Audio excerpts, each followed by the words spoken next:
नमस्कार friends, mission एसपीसीएस में आपका स्वागत है। जैसा कि आपको पता है कि दृष्टि आईएएस का जो है बिहार स्पेशल करंट का जो सीरीज चल रहा है, उसमें आज हम देखने वाले हैं दिसंबर 2021 का करंट अफेयर्स, जो कि बिहार स्पेशल है। ठीक है, इससे पहले वीडियो में हमने जो है अगस्त से लेकर नवंबर तक कवर कर लिया था। ठीक है, तो आइए आज देखते हैं दिसंबर और जनवरी का। ठीक है, इसमें काफ़ी न्यूज़ है। तो आइए दिसंबर मंथ का जो है पहला न्यूज़ हम देखते हैं। तो इसमें है बिहार विधानसभा में तकनीकी सेवा आयोग संशोधन विधेयक पारित हुआ है। ठीक है, तो ये तकनीकी सेवा आयोग का संशोधन विधेयक पारित हुआ है। तो इसमें क्या है कि इसमें क्या किया जाएगा, इसके अध्यक्ष के कार्यकाल में परिवर्तन किया जाएगा। ठीक है, तकनीकी सेवा आयोग के जो अध्यक्ष होते हैं उसके कार्यकाल में परिवर्तन किया गया है। और क्या है ये परिवर्तन, ये आप देख सकते हैं यहाँ पे। इसका जो है 3 वर्ष या अधिकतम 70 वर्ष की आयु तक इसका जो है कार्यकाल होगा। 3 वर्ष और 70 वर्ष, जो भी प्रथम जो हो तो उससे जगह उसका कार्यकाल जो 3 वर्ष कर दिया गया है। यही संशोधन विधेयक जो है पारित हो गया है। इसके अलावा इसमें कुछ खास है नहीं। ठीक है, अगला न्यूज़ अगर देखें तो जमुई विधायक श्रेयसी सिंह ने गोल्ड मेडल जीता। तो आपको पता है कि जमुई के विधानसभा सीट से बीजेपी के विधायक है श्रेयसी सिंह, और जिसने जो है 64वीं नेशनल शूटिंग चैंपियनशिप, ठीक है 64th नेशनल शूटिंग चैंपियनशिप में गोल्ड हासिल किया, जो कि पटियाला में आयोजित हुआ था। ठीक है, ये आपको ध्यान रखना है कि 64वीं नेशनल शूटिंग चैंपियनशिप में श्रेयसी सिंह ने गोल्ड मेडल जीता है। ठीक है, जो कि पटियाला में आयोजित हुआ था। ठीक है, ये कब से कब हुआ था, तो 22 नवंबर 2021 से आयोजन किया जा रहा है और 14 दिसंबर तक चला था ये। ठीक है, आगे देखते हैं। बिहार विनियोग संख्या 4 विधेयक पारित हो गया। तो मतलब बिहार विनियोग विधेयक पारित हुआ है। तो आपको पता है तो इसमें क्या किस चीज़ के लिए हुआ है, तो इसमें देखिए तो विधेयक में समग्र शिक्षा अभियान, राष्ट्रीय स्वास्थ्य मिशन, मध्याह्न भोजन, प्रधानमंत्री आवास योजना आदि में 5,348 करोड़ रुपये का अनुपूरक प्रबंध कर दिया गया है। इसके अलावा और भी है कि पेयजल हेतु गंगा उद्धार योजना, मेट्रो रेल परियोजना, मुख्यमंत्री बालिका प्रोत्साहन योजना, 7 निश्चय, ग्राम संपर्क, बाढ़ नियंत्रण, सिंचाई सृजन परियोजना, 6,773 करोड़ रुपये का अनुपूरक अनुबंध किया गया है। तो यही पास हुआ है बिल। ठीक है, मतलब बिल नहीं, वो क्या बोलते हैं, बिहार विनियोग विधेयक जो है पारित हो चुका है। ठीक है, आगे है बिहार के विभिन्न योजनाओं का शिलान्यास एवं उद्घाटन। ठीक है, तो इसमें जो है नीतीश कुमार ने नगर विकास एवं आवास विभाग की विभिन्न योजनाओं का उद्घाटन एवं शिलान्यास किया है। तो क्या क्या है इसमें देख लेते हैं। तो मुख्यमंत्री सचिवालय स्थित संवाद में नगर विकास एवं आवास विभाग की विभिन्न योजना का उद्घाटन हुआ है। तो जिसके अंदर 15 योजना का शिलान्यास और 12 योजना का उद्घाटन किया गया है। यही है बस, इसके अलावा कुछ खास नहीं इसमें। आगे है एक इम्पॉर्टेंट न्यूज़ है यहाँ पे, नटखट साइंस लैब। ठीक है, इस तरह से पूछा जाएगा कि ये बिहार में कहाँ पे लागू किया गया है। तो ये जो है भागलपुर ज़िले में विभिन्न सरकारी स्कूल में नटखट साइंस लैब खोला जाएगा। तो इसमें इसके तहत क्या क्या है ये देख लेते हैं। तो खुलने से छात्र छात्रा अन्य प्रोजेक्ट यानी कि टीचिंग मटेरियल एग्जीबिशन के लिए मॉडल जो बनाया जाता है, उसके बाद जिला से राष्ट्र स्तरीय विज्ञान प्रतियोगिता तक के लिए मॉडल बन सकेंगे। ठीक है, इसमें किसी भी स्कूल के छात्र अपने मॉडल बना सकेंगे, अपने अनुसार जो है मॉडल तैयार करेंगे और उसे कोई भी शुल्क नहीं देना होगा। ठीक है, तो इसमें क्या है कि अमेरिका के एवाको फाउंडेशन और करुणोदय फाउंडेशन द्वारा संचालित नटखट साइंस लैब जिले के सिर्फ एक स्कूल प्राथमिक विद्यालय मुक्षदा में खोली गई है। ठीक है, यही है। इसके अलावा है लैब के प्रोजेक्ट हेड शेखर सुमन ने बताया है कि लैब में 7 शिक्षक को मास्टर ट्रेनर बनाया जा रहा है तथा इनके द्वारा अन्य स्कूल के शिक्षक को भी प्रशिक्षित किया जाएगा। ठीक है, यही है। अगला न्यूज़ है हमारा, बिहार शिक्षा विभाग और अक्षय पात्रा फाउंडेशन के बीच समझौता हुआ है। हालांकि ये न्यूज़ हमने पहले भी बताया हुआ है। तो बिहार शिक्षा विभाग और अक्षय पात्रा फाउंडेशन के बीच समझौता हुआ है MDM के लिए। ठीक है, आगे यहाँ आप देख लीजिए कि बेंगलुरु के अक्षय पात्रा फाउंडेशन के बीच पटना, दानापुर, फुलवारी शरीफ के बच्चों को प्रधानमंत्री पोषण योजना, जिसका पहला नाम मिड डे मील था तो उसको चेंज कर दिया नाम, प्रधानमंत्री पोषण योजना के तहत मध्याह्न भोजन के लिए समझौता हुआ है। यही खास न्यूज़ है। इसके अलावा इसमें और कुछ हालांकि है, इम्पोर्टेंट नहीं है। तो इसमें क्या है कि शिक्षा विभाग स्थित मदन मोहन झा स्मृति सभागार में विभाग द्वारा पटना जिला के अंतर्गत कार्यक्रम पदाधिकारी ये जो है ये एवं अक्षय पात्रा फाउंडेशन बेंगलुरु की ओर से फाउंडेशन के उपाध्यक्ष स्वामी अनंतवीर दास के ने जो है हस्ताक्षर किया है समझौते पर। यही है। इसकी तरह और कुछ पॉइंट देख लेते हैं इसमें। तो मध्याह्न भोजन निदेशक सतीश चंद्र झा ने बताया कि दोनों पक्ष के समझौते के तहत शिक्षा विभाग द्वारा बलदेव उच्च विद्यालय दानापुर में, तो ये ध्यान से रख सकते हैं, बलदेव उच्च विद्यालय दानापुर में जो है आधा एकड़ की ज़मीन अक्षय पात्रा फाउंडेशन को दिया जाएगा। किसके लिए? केंद्रीकृत रसोई घर का निर्माण किया जाएगा। इसके लिए केंद्रीकृत रसोई घर, ठीक है, उसके लिए आधा एकड़ ज़मीन जो है बलदेव उच्च विद्यालय दानापुर में इसको दिया जाएगा। बस इतना ही है। इसके अलावा आपको ये जो है अक्षय पात्रा फाउंडेशन के बारे में जानकारी चाहिए तो यहाँ पे लिखा हुआ है कि एक गैर सरकारी संगठन है, बेंगलुरु में इसका जो है मुख्यालय है, और 2000 में जो है कर्नाटक में 5 सरकारी स्कूल में 1500 बच्चों को मध्याह्न भोजन परोसकर मध्याह्न भोजन कार्यक्रम इन्होंने शुरू किया था। ठीक है, यह सरकारी संगठन, यह जो सरकारी संगठन सरकारी स्कूल और सरकारी सहायता प्राप्त स्कूल को मिड डे मील योजना को लागू करने तथा कक्षा की भूख को खत्म करने का प्रयास करता है। ठीक है, यही है। और अक्षय पात्रा फाउंडेशन का उद्देश्य कुपोषण का मुकाबला करना, सामाजिक आर्थिक रूप से वंचित बच्चों की जो है मदद करना आगे शिक्षा आगे बढ़ने में। ठीक है, आगे है हमारा न्यूज़ पटना मेट्रो। तो इसमें क्या है कि कौन कौन सा ऋण देगा ये चर्चा है। ठीक है, तो इसमें अगर बात करते हैं तो यूरोपियन यूनियन, एडीबी यानी कि एशियाई डेवलपमेंट बैंक और जापान सरकार की एजेंसी जायका पटना मेट्रो निर्माण के लिए 8000 करोड़ रुपये तक कर्ज देने के लिए तैयार है। ठीक है, तो इसमें जो 8000 करोड़ जो है वहाँ से ऋण लिया जाएगा और जो भी बचा है वो सरकार आवंटित करेगी। तो इसमें जो है 13,365 करोड़ में जो है 8000 करोड़ उधर से ऋण लिया जाएगा। तो कुल प्रस्तावित खर्च कितना है? 13,365 करोड़। ठीक है, इसमें जो है 60% राशि लोन से आएगा। ठीक है, और ये लोन किनके द्वारा दिया जाएगा? यूरोपियन यूनियन, एडीबी और जायका जो कि जापान सरकार की एजेंसी है। तो यही चीज़ है। तो इसमें पटना मेट्रो के थोड़े से देख लेते हैं। तो पटना मेट्रो के ईस्ट वेस्ट कॉरिडोर दानापुर से प्रारंभ होकर पटना रेलवे स्टेशन होते हुए मीठापुर तक जाता है, और इसी तरह north south corridor Patna railway station से आकाशवाणी, गांधी मैदान, अशोक राजपथ, मोइनुल हक स्टेडियम, राजेंद्र नगर, कुमरार बाईपास होते हुए न्यू आईएसबीटी तक जाएगा। ठीक है, यही है। इसके अलावा और कुछ खास नहीं इसमें। अगला न्यूज़ की बात करें तो इसमें है चैंपियंस ऑफ चेंज रिपोर्ट। तो ये क्या है? तो ये नीति आयोग ने चैंपियंस ऑफ चेंज की डेल्टा रैंकिंग जारी की है। तो इसमें बिहार के 4 जिलों को शिक्षा के क्षेत्र में देश में 5 से सर्वश्रेष्ठ सुधार वाले जिले में स्थान मिला है शिक्षा के क्षेत्र में। ठीक है, तो इसमें देख लेते हैं। तो इस डेल्टा रैंकिंग में नीति आयोग ने झारखंड के दुमका के बाद बिहार के मुजफ्फरपुर, औरंगाबाद, बांका, शेखपुरा जिले की रैंकिंग देश में क्रमशः दूसरे, तीसरे, चौथे तथा 5वें स्थान पर करते हुए इन जिलों को परिवर्तन का चैंपियन घोषित किया है। ठीक है, कौन कौन जिला को है? जिला ध्यान रखिएगा, मुजफ्फरपुर, औरंगाबाद, बांका और शेखपुरा को जो है परिवर्तन का चैंपियन घोषित किया है नीति आयोग के द्वारा। ठीक है, और क्या है इसमें?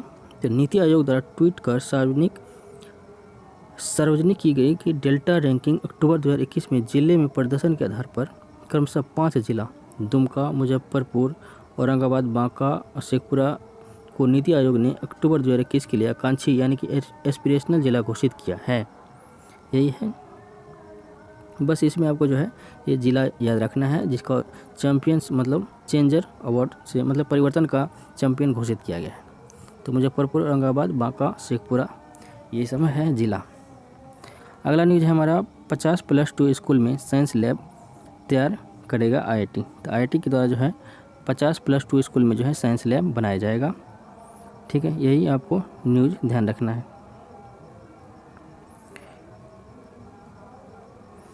तो इसमें क्या है? माध्यमिक शिक्षा निदेशालय के मुताबिक पायलट प्रोजेक्ट के तहत आईआईटी पटना ने जिले के 7+2 स्कूल में साइंस लैब स्थापित करने और शिक्षक को तकनीकी दक्षता संबंधी प्रशिक्षण कार्य आरंभ कर दिया है तथा अन्य जिलों में मार्च तक यह कार्य पूरा हो जाएगा। तो मतलब आईआईटी पटना के द्वारा 7+2 स्कूल में जो है इसका जो है क्रियान्वयन किया गया। शुरुआत में जो है पायलट प्रोजेक्ट के तौर पे स्टार्ट किया गया था इसको इसे, ठीक है। अगला है मुख्यमंत्री ने स्वास्थ्य विभाग के कमांड एंड कंट्रोल सेंटर का किया उद्घाटन।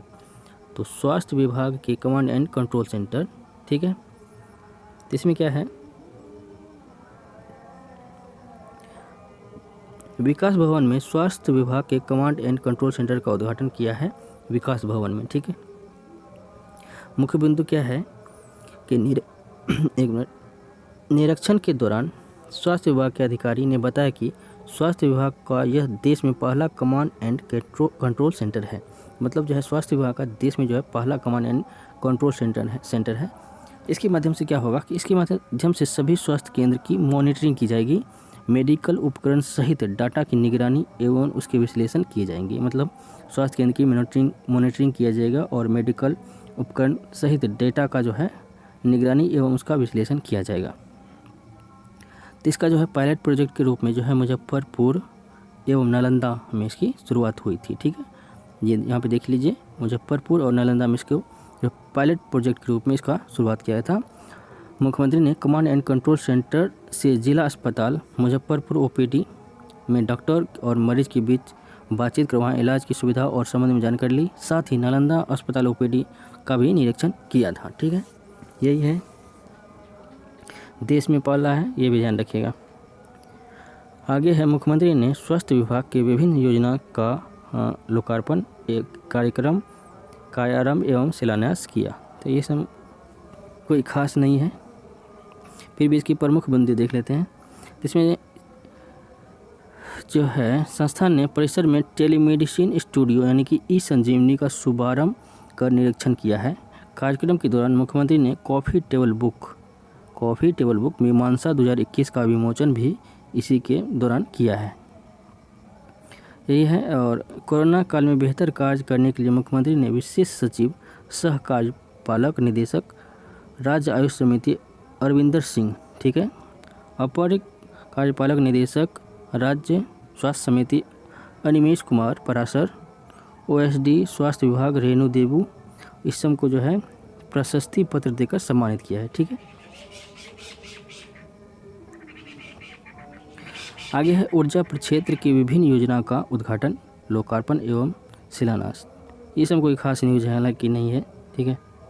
तो यहाँ पे भी कुछ मुख्य बिंदु देखना चाहिए फिर भी। तो इसमें क्या है कि ये जो है मुख्यमंत्री ने कहा कि 200 मेगावाट सौर ऊर्जा संयंत्र बिहार में लगने जा रहा है, जमुई और बांका में 100 मेगावाट। तो ये एक महत्वपूर्ण बिंदु हो सकता है कि 200 मेगावाट सौर ऊर्जा संयंत्र लगेगा जमुई और बांका में 100 वाट का। सतलज जल विद्युत निगम लिमिटेड द्वारा संयंत्र लगाए जाएंगे, इसमें 1000 करोड़ रुपये की राशि खर्च की जाएगी, ठीक है। और बिहार जो है देश का पहला राज्य बना है जहां स्मार्ट प्रीपेड मीटर लगाया जाएगा, जो कि 2025 तक इसे पूरा कर लिया जाएगा। तो ये हमने बताया भी था कि स्मार्ट प्रीपेड मीटर जो भी लगाएगा घर में तो उसे 3% अतिरिक्त जो है छूट दी जाएगी बिजली बिल में, ठीक है। और इसका जो है लगाने का जो है कोई भी शुल्क उपभोक्ता से नहीं लिया जाएगा। इस तरह से कुछ प्रोत्साहन दिया गया है कि 3% छूट मिलेगा, आप लगाइए स्मार्ट प्रीपेड मीटर। तो मार्च 2025 तक जो है पूरे बिहार में लग जाएगा ये, ठीक है। आगे है समाज सुधार अभियान। तो मुख्यमंत्री नीतीश कुमार द्वारा मोतिहारी के गांधी मैदान में दीप प्रज्वलित कर बिहार में समाज सुधार अभियान की शुरुआत कर दी है।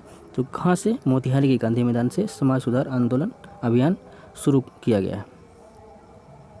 तो इसका उद्देश्य क्या है? राज्य में शराबबंदी लागू की गई है तो उसी को जो है क्रियान्वयन करना है ठीक से, इसके लिए समाज सुधार आवश्यक है। यही बोला गया इसमें। और इसमें जो है और क्या है, मुख्यमंत्री ने इस अवसर पर बाल विवाह, दहेज प्रथा जैसी कृतियों से लोग बाहर निकलने का लोग को जो है आह्वान किया है। इस दौरान जीविका दीदियों ने स्वागत गान गाया और कला जत्था के कलाकार ने नशा मुक्ति से संबंधित जागरूकता का जो गीत होता है उसे प्रस्तुत किया। इस अवसर पर मुख्यमंत्री द्वारा मुख्यमंत्री जीविकोपार्जन योजना, ठीक है, के तहत 4.5 करोड़ रुपये की राशि जीविका दीदियों को डमी चेक के रूप में प्रदान की गई। साथ ही 7252 स्वयं सहायता समूह को बैंक के द्वारा 95 करोड़ 50 लाख रुपए की राशि का भी डमी चेक मुख्यमंत्री द्वारा प्रदान किया गया। तो यही है। आगे हैं सुशासन सूचकांक 2021। तो ये आपको पता है कि 25 दिसंबर को सुशासन दिवस मनाया जाता है। इस अवसर पर जो है सहकारिता मंत्री, केंद्रीय गृह एवं सहकारिता मंत्री अमित शाह द्वारा सुशासन सूचकांक जारी किया गया था, जिसमें बिहार को जो है ग्रुप बी में रखा गया है और वहाँ पे जो है 6ठी रैंक प्राप्त हुई है सुशासन सूचकांक में। ठीक है, तो इसमें जो है समूह ए है, 4 श्रेणी है इसमें, समूह ए, समूह बी, पूर्वोत्तर पहाड़ी राज्य और केंद्र शासित प्रदेश, मतलब 4 समूह में जो है इसमें रखा गया है। तो समूह बी में जो है 6ठा स्थान मिला है बिहार को, और समूह ए में जो है पहला स्थान गुजरात को मिला है। यहाँ पे देख लीजिए कि और वहीं समूह बी में देख लीजिए कि मध्य प्रदेश टॉप पे है और प्रथम रैंक, और गुजरात ग्रुप ए में प्रथम स्थान पे है। ठीक है, ये ध्यान रखिएगा। तो इसमें है बिहार पिछले सूचकांक 2019 की तुलना में अपने स्कोर में 5% की वृद्धि की है और पिछली बार इसका स्कोर 4.40 था और इस बार कितना है 4.624। ठीक है, इतना स्कोर इसमें बिहार को मिला हुआ है। आगे है बिहार ने मूलतः सार्वजनिक अवसंरचना और उपयोगिता, समाज कल्याण, विकास क्षेत्र तथा न्यायिक सार्वजनिक सुरक्षा क्षेत्र में सुधार किया है। तो सुशासन सूचकांक 10 क्षेत्र पर आधारित है, जिसमें बिहार की रैंकिंग निम्न है। तो कुल 10 क्षेत्र में जो है किस किस में कौन सा रैंक मिला है बिहार को, ये देख लेते हैं। तो कौन कौन से क्षेत्र हैं? कृषि संबंध क्षेत्र में जो है 6ठा रैंक मिला है, वाणिज्य उद्योग 7वां रैंक, मानव संसाधन में 3य, सार्वजनिक स्वास्थ्य क्षेत्र में 3य स्थान मिला है, सार्वजनिक अवसंरचना उपयोगिता क्षेत्र, ये क्षेत्र जो है इम्पोर्टेंट हो जाता है, प्रथम स्थान इसमें मिला हुआ है। आर्थिक शासन क्षेत्र में 5वां स्थान, सामाजिक कल्याण विकास में 8वां स्थान मिला है, न्यायिक एवं सार्वजनिक सुरक्षा में 7वां स्थान, पर्यावरण में 7वां स्थान और नागरिक केंद्र शासन इसमें जो है 4th स्थान, और ओवरऑल जो है 6th रैंक मिला है। ठीक है, ये हम देख चुके हैं। तो ये भी इम्पोर्टेंट हो जाता है। प्रथम स्थान जो मिला है सार्वजनिक अवसंरचना और उपयोगिता क्षेत्र में प्रथम स्थान मिला है। अगला न्यूज है नीति आयोग स्वास्थ्य सूचकांक 2021 में बिहार। नीति आयोग द्वारा जो स्वास्थ्य सूचकांक 2021 जारी किया गया, उसमें बिहार की स्थिति के बारे में चर्चा की गई है। इसमें है यह 4था संस्करण लॉन्च किया गया था, ये भी ध्यान रखना है आपको, और जिसमें समग्र स्वास्थ्य प्रदर्शन आधार पर राज्य की रैंकिंग दी गई। इसमें 3 ग्रुप बांटा गया है समग्र, इसमें 3 ग्रुप है, एक बड़ा राज्य, छोटा राज्य और केंद्र शासित प्रदेश। तो इसमें 3 ग्रुप में जो है बिहार का, हाँ यहाँ पे लिखा हुआ है। ठीक है, तो समग्र स्वास्थ्य प्रदर्शन मामले में बिहार 18वें पर स्थान पे है, वही केरल शीर्ष पे है। ठीक है, केरल प्रथम स्थान पे है बड़े राज्यों में स्वास्थ्य सूचकांक में, ये ध्यान रखना है। बिहार 18वां स्थान पे है। इसके कुछ प्रमुख बिंदु देख लेते हैं। ठीक है, तो 3 भागों में बांटा गया है, हमने बता दिया है। और छोटे राज्यों में मिजोरम सबसे अच्छा प्रदर्शन किया है, ये ध्यान रखिएगा। छोटे राज्यों में मिजोरम, और केंद्र शासित की बात करें तो केंद्र शासित का अच्छा, छोटे राज्य में मिजोरम और केंद्र शासित, क्या केंद्र शासित वाला कहाँ है, इसमें नहीं दिया है शायद। ठीक है, आगे है नीति आयोग के स्वास्थ्य सूचकांक एक भारित समग्र स्कोर है, जिसमें स्वास्थ्य प्रदर्शन के प्रमुख पहलुओं को शामिल करते हुए 24 संकेतक हैं, ये ध्यान रखना है। इसमें जो है कुल 24 संकेतक के हिसाब से जो है मतलब रैंक जारी किया गया। यहाँ पे देख लेते हैं बड़े राज्य में समग्र स्वास्थ्य प्रदर्शन में बिहार को 31 स्कोर के साथ 19 राज्यों में 18वां स्थान, यानी कि नीचे से सेकंड पे है बिहार का स्थान। वहीं केरल 82.20 स्कोर के साथ पहले स्थान पे, तमिलनाडु सेकंड स्थान पे और तेलंगाना 3rd स्थान पे है। और नीति आयोग रिपोर्ट के अनुसार केंद्र शासित प्रदेश में, हाँ यहाँ पे लिखा है केंद्र शासित प्रदेश की जो खोज रहे थे अभी, चंडीगढ़ शीर्ष पे है। जबकि छोटे राज्य में कौन था? मिजोरम। छोटे राज्य में मिजोरम हो गया, बड़े राज्य में हो गया केरल और केंद्र शासित प्रदेश में चंडीगढ़, ये ध्यान रखना है आपको। आगे है मुख्यमंत्री ने IMA के 96वें राष्ट्रीय वार्षिक अधिवेशन का उद्घाटन किया है। तो इसके बारे में क्या है देख लेते हैं। तो इसमें है नीतीश कुमार ने सम्राट अशोक कन्वेंशन केंद्र स्थित बापू सभागार में IMA के 96वें राष्ट्रीय अधिवेशन का जो है दीप प्रज्वलित कर उद्घाटन किया है। तो इसमें क्या होगा कि इस अवसर पर PMCH राज्य का सबसे पुराना अस्पताल है, आप सभी को पता ही है।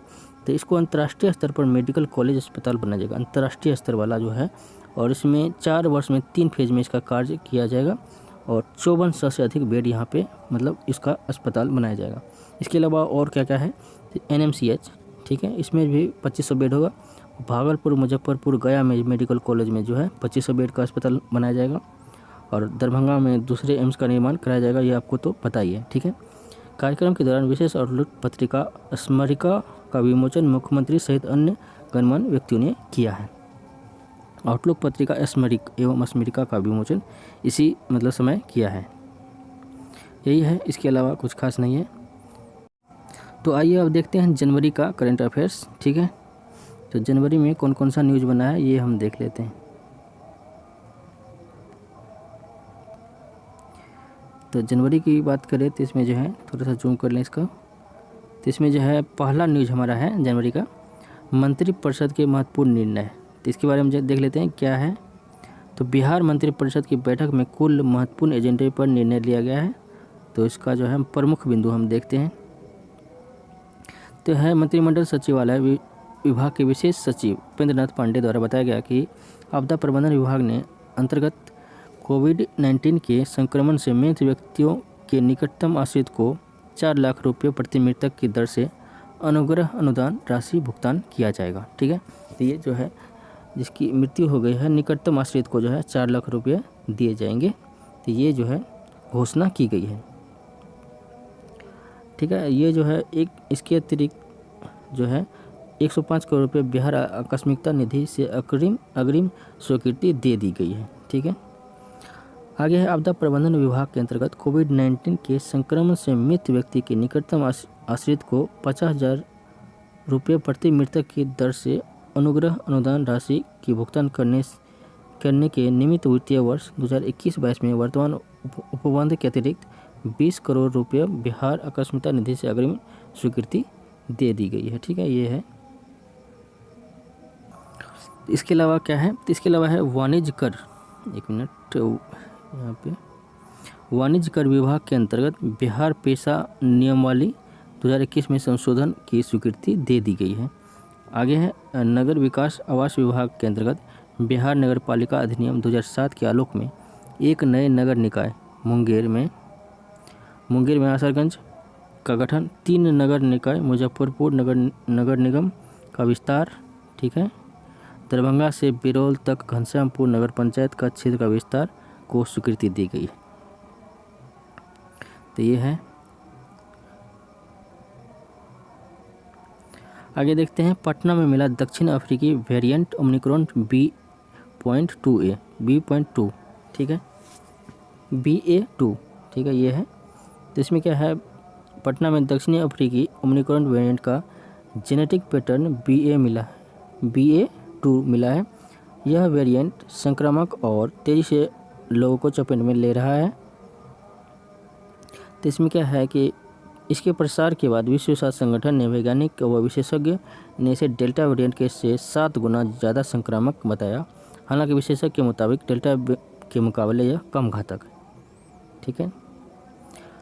WHO के अनुसार ओमिक्रॉन वेरिएंट पेंगो वंश के मूल B1.1529 में 3 वेरिएंट B1, BA.2 और BA.3 म्यूटेंट को ओमिक्रॉन लाइक भी कहा जाता है और इसे पहचानना ज़्यादा कठिन है। तो यही है और कुछ खास नहीं इसमें, ठीक है। आगे है अब बिहार में भी होगी सेब की खेती। तो ये इम्पोर्टेंट न्यूज़ बन सकता है, सेब की खेती जो है बिहार में भी होने वाली है। तो कृषि विभाग का पायलट प्रोजेक्ट 7 जिलों में शुरू हो चुका है। मतलब सेब की खेती के लिए जो है पायलट प्रोजेक्ट 7 जिलों में शुरू हो गया है। तो उस ज़िले का नाम सबसे पहले आप ध्यान में रखिएगा कि कौन कौन ज़िले हैं, पहले वो देख लेते हैं। तो मुजफ्फरपुर, औरंगाबाद, कटिहार, समस्तीपुर में 1-1 हेक्टेयर सेब की खेती के लिए पायलट प्रोजेक्ट शुरू किया जा रहा है, ठीक है। और यहाँ पे भी है, वैशाली भी है, बेगूसराय और भागलपुर, ठीक है। 4-3 कुल जो है 7 है। तो ये 7 ज़िले ध्यान में रखिएगा। अब इसके प्रमुख बिंदु देखते हैं। तो विशेष उद्यानिक फसल योजना के तहत 10 हेक्टेयर क्षेत्रफल में सेब की खेती करने का लक्ष्य रखा गया है। तो वैशाली, बेगूसराय, भागलपुर में 2-2 हेक्टेयर, जबकि मुजफ्फरपुर, औरंगाबाद, कटिहार और समस्तीपुर में 1-1 हेक्टेयर में सेब की खेती के लिए प्रोजेक्ट शुरू किया जा रहा है। ठीक है, तो ये बात है, तो ये ध्यान रखिएगा। वैशाली, बेगूसराय, भागलपुर और उसके अलावा मुजफ्फरपुर, औरंगाबाद, कटिहार और समस्तीपुर में जो है सेब की खेती के लिए पायलट प्रोजेक्ट शुरू कर दिया गया है। आगे है, सेंटर ऑफ एक्सीलेंस के सहायक निदेशक उद्यान प्रशांत झा ने बताया कि सेब की खेती के लिए चयनित किसान को वैशाली में देसरी सेंटर ऑफ एक्सीलेंस में प्रशिक्षण दिलाया जाएगा।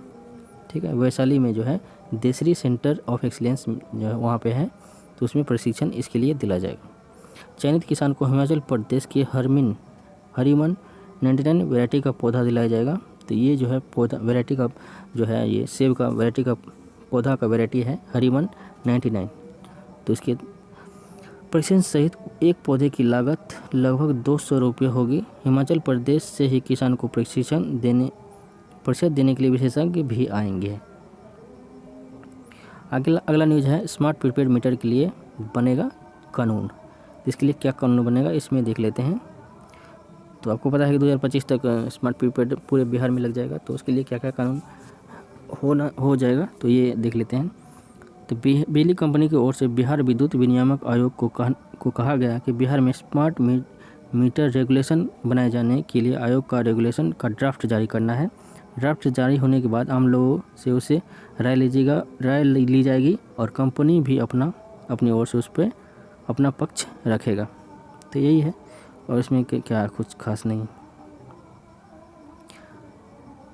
इसमें देख लेते हैं। तो लिखने के 25 तक सभी बिजली उपभोक्ताओं को निःशुल्क स्मार्ट प्रीपेड मीटर लगाने के लिए राज्य सरकार अपनी योजना शुरू की है। इस मद में 11,100 करोड़ रुपये खर्च होंगे।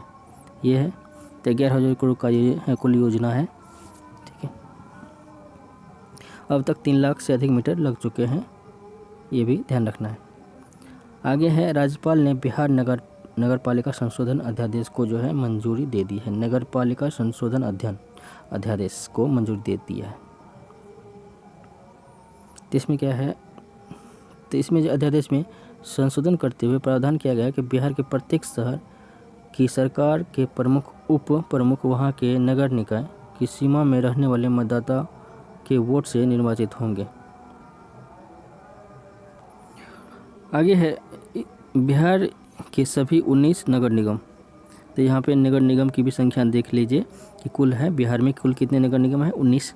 ठीक है, यहाँ पे डाटा भी आ गया, 19 नगर निगम है के महापौर, उप महापौर तथा 89 परिषद, 155 नगर पंचायत का अध्यक्ष उपाध्यक्ष के निर्वाचन के लिए इस प्रणाली को लागू किया गया है।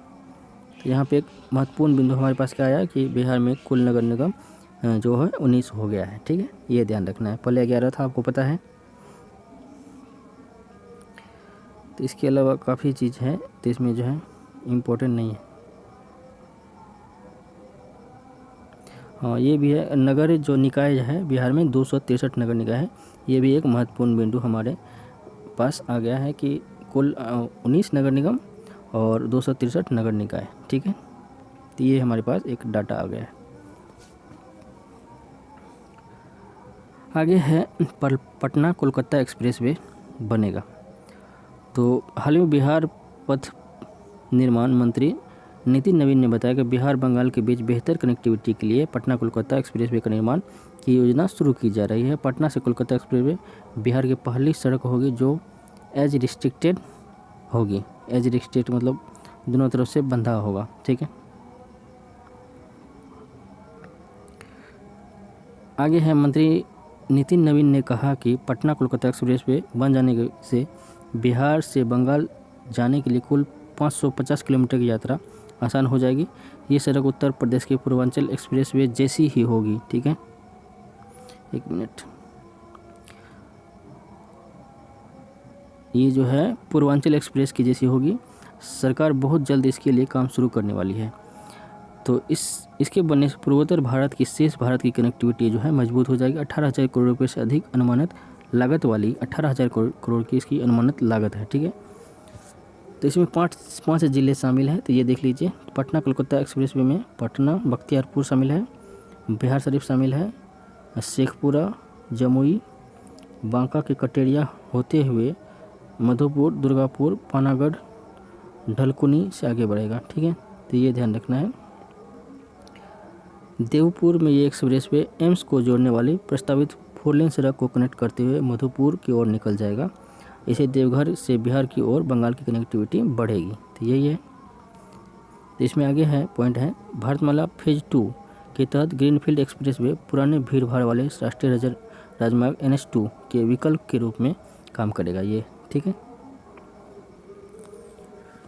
अगला पॉइंट है, अगला न्यूज़ है, बिहार में राम जानकी मार्ग को 4 लेन में बनाने की मंजूरी मिल गई है। तो केंद्रीय सड़क परिवहन राजमार्ग मंत्रालय के द्वारा कहा गया है कि बिहार पथ निर्माण में नितिन नवीन को पत्र लिखकर जानकारी दी कि बिहार राम जानकी मार्ग को 4 लेन में बनाने की मंजूरी दे दी गई है। तो इसमें क्या है कि बिहार के पथ निर्माण विभाग मंत्री ने बताया कि करीब 240 किलोमीटर लंबाई में बन रहे राम जानकी मार्ग में सिर्फ 90 किलोमीटर ही 4 लेन मानक अनुरूप है। ठीक है, 90 शेष 150 किलोमीटर 2 लेन सड़क के रूप में प्रस्तावित है। तो केंद्र सरकार ने 150 किलोमीटर लंबाई को भी 4 लेन किए जाने का प्रस्ताव दिया है। मतलब ये बिहार के मंत्री द्वारा बताया गया कि 90 किलोमीटर 4 लेन बनेगा और 150 किलोमीटर जो है 2 लेन बनेगा। तो केंद्र सरकार द्वारा बताया गया है कि ये 150 किलोमीटर जो है उसको भी 4 लेन करिए। ठीक है, तो जिसे केंद्र की अनुमति दे दी गई। अब पूरा जो 240 किलोमीटर जो बनेगा तो 4 लेन मार्ग बन जाएगा। ठीक है। तो राज्य में राम जानकी मार्ग उत्तर प्रदेश सीमा पर स्थित महरौना से शुरू होकर सीतामढ़ी जिले में नेपाल के अंतर्राष्ट्रीय सीमा पर स्थित भिंटा मोड़ तक जाएगा। इसका कुल लंबाई 240 किलोमीटर है। PM पैकेज बिहार 2015 के अंतर्गत इस पथ के 200 किलोमीटर भाग की 4 लेन सड़क में विकसित करने का काम NHAI द्वारा किया जा रहा है। ठीक है, यही न्यूज़ है इसमें। आगे है, बिहार के 3 बच्चे प्रधानमंत्री राष्ट्रीय बाल पुरस्कार से सम्मानित हुए हैं। तो ये इम्पोर्टेंट एक पॉइंट हो सकता है। 24 जनवरी 2022 को राष्ट्रीय बालिका दिवस के अवसर पर PM ने आज़ादी के अमृत महोत्सव के हिस्से के रूप में एक वर्चुअल समारोह में जो 61 बच्चों को वर्ष 2021 और 22 के प्रधानमंत्री राष्ट्रीय बाल पुरस्कार से सम्मानित किया है। तो 24 जनवरी को राष्ट्रीय बाल पुरस्कार। ठीक है, तो इसमें 61 बच्चों इसमें देख लेते हैं। तो इसमें जो है इस यहाँ पे 2020 और 2021 दोनों को मिला कर दिया हुआ है। तो यहाँ पे ध्यान रखिएगा कि 2020 में ये है 21 राज्य और केंद्रशासित प्रदेश में 15 लड़के 14 लड़कियाँ शामिल हैं। और ये देश के बच्चे सभी नवा क्षेत्र, ये इतना कुल क्षेत्र है। और इसी प्रकार 2021 में जो है 21 राज्य में 32 बच्चे हैं। ठीक है, तो ये है। तो इसमें बिहार की अगर बात करें तो प्रधानमंत्री राष्ट्रीय बाल पुरस्कार 2022 से बिहार के धीरज कुमार, नया वाला जो है ये है धीरज कुमार और पाल साक्षी सामाजिक सेवा को सम्मानित किया गया है 2022 वाला। जबकि पुराना वाला अगर बात करें तो दरभंगा की ज्योति कुमारी वीरता के लिए सम्मानित किया गया था। ठीक है, ये ध्यान रखिएगा कि 2022 प्रधानमंत्री राष्ट्रीय बाल पुरस्कार 2022 धीरज कुमार वीरता के लिए और पल साक्षी सामाजिक सेवा, वीरता और सामाजिक सेवा के लिए जो है बिहार के बच्चे को बाल पुरस्कार 2022 मिला है। तो ये जो है प्रधानमंत्री समारोह के दौरान राष्ट्रीय ब्लॉकचेन परियोजना के तहत IIT कानपुर द्वारा विकसित ब्लॉकचेन संचालित तकनीक का उपयोग करके इसके लिए जो है डिजिटल प्रमाण पत्र इन सभी को दिया जाएगा। ठीक है, तो यहाँ पे एक और पॉइंट यहाँ पे ध्यान रखिएगा कि 29 पहले था और सेकंड वाले में कितना है 32, तो कुल कितना हो गया 61। ठीक है, तो 29 पहले वाला था और इस बार वाला है 32। आगे देखते हैं, तो आगे है बिहार के 2 व्यक्ति को पद्म पुरस्कार मिला है। तो पद्म पुरस्कार इस बार जो है केवल 2 व्यक्ति को मिला है। तो ये देख लीजिए। तो आपको पता है कि 73वें गणतंत्र के अवसर पर राष्ट्रपति ने 2022 के लिए 128 पद्म पुरस्कार की घोषणा की है।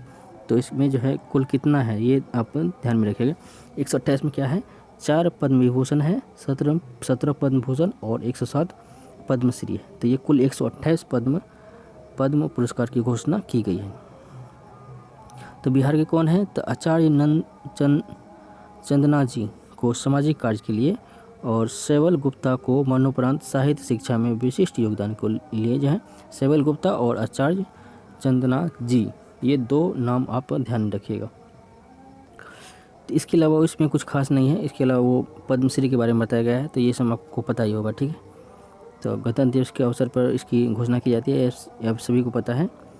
तो इसमें जो है 128 पुरस्कार पद्म पुरस्कार है, जिसमें 4 पद्म विभूषण, 17 पद्म विभूषण और 107 पद्मश्री है। तो इसमें जो है 34 महिलाएं हैं। तो ये इम्पोर्टेंट हो सकता है कि 128 में कुल 34 महिलाएं और 10 NRI यानी कि विदेशी, 34 महिला और 10 विदेशी को और भी है 34 महिला, 10 विदेशी और 13 को मरणोपरांत पुरस्कार जो है ये दिया गया है। तो ये ध्यान रखिएगा। कुल 2 आदमी हैं बिहार के, आचार्य चंदना जी और शैबल गुप्ता, ठीक है। आचार्य चंदना जी को सामाजिक कार्य और शैबल गुप्ता को मरणोपरांत साहित्य के लिए मिला है। आगे है CM राहत कोष से कोरोना मृतक के आश्रित को 4-4 लाख। तो ये हमने अभी जस्ट बता ही दिया था, तो इसमें कुछ खास है नहीं, ठीक है। आगे है वाहन स्क्रैपिंग के लिए छूट का निर्णय। तो इसकी बात करें तो इसमें देख लीजिए कि मुख्यमंत्री नीतीश कुमार की अध्यक्षता में वीडियो कॉन्फ्रेंस के माध्यम से आयोजित कैबिनेट की बैठक में निर्णय लिया गया है कि पुराने वाहन को कबाड़ घोषित कर उसकी जगह नए वाहन खरीद पर राज्य सरकार द्वारा मोटर वाहन में टैक्स छूट प्रदान किया, टैक्स में जो है छूट प्रदान किया जाएगा। इस तरह का निर्णय लिया गया है। तो इसमें क्या क्या है पॉइंट देख लेते हैं। तो इसके तहत निजी वाहन की खरीद पर 25%, व्यावसायिक वाहन की खरीद पर 15% की छूट मिलेगी, ठीक है। तो ये ध्यान रखिएगा। गौरतलब है कि 1 लाख रुपये तक के वाहन पर 1 से 8 लाख रुपये तक के वाहन पर 9 और 8 से 15 लाख रुपये तक के वाहन पर 10 से 15 लाख रुपये के ऊपर वाहन में 12% का टैक्स लगता है, ठीक है। इतना टैक्स लगता है। तो इसमें ऐसे में निर्णय में एक और राज्य में प्रदूषण कम होगा और नई गाड़ी की खरीद राज्य के राजस्व में वृद्धि होगी, वहीं दूसरी ओर राज्य में स्क्रैप यानी कबाड़ के उद्योग के लिए विकसित होंगे। इस तरह का निर्णय लिया गया है। निजी वाहन पे 25% और व्यवसायिक वाहन के खरीद पर जो है 15% टैक्स में छूट मिल जाएगा इसके तहत। तो आपको पता है कि मार्च 2021 में वाहन स्क्रैपिंग नीति की घोषणा केंद्र सरकार द्वारा की गई थी। इसके तहत क्या है, पुराने वाहन को पुनः पंजीकरण से पहले फिटनेस टेस्ट पास करना होगा और नीति के अनुसार सरकारी वाणिज्यिक वाहन 15 वर्ष से अधिक पुराने और निजी वाहन जो है 20 वर्ष से अधिक पुराने पर जो उसका रद्द कर दिया जाता है, नहीं वो मतलब रजिस्ट्रेशन। आपको पता है राज्य सरकार की सलाह दी गई कि वो पुराने वाहन मालिकों को पुराने और अनुपयुक्त वाहन को स्क्रैप करने हेतु प्रोत्साहन करने के लिए निजी वाहन हेतु 25% और वाणिज्यिक हेतु 15% का रोड टैक्स छूट में जो है छूट प्रदान किया जाएगा। और वाहन निर्माता ने उन लोगों को भी 5% छूट देंगे जो स्क्रैपिंग सर्टिफिकेट उपयोग करेंगे, ठीक है। उसका सर्टिफिकेट मिलेगा, जो भी वाहन को स्क्रैप करवाएगा तो उसे जो है उपयोग मतलब उसको सर्टिफिकेट दिया जाएगा और वहाँ से जो है नए मतलब जो है वाहन खरीद कर पंजीकरण शुल्क वहाँ पे जितना % लिखा हुआ है तो उतना माफ़ कर दिया जाएगा।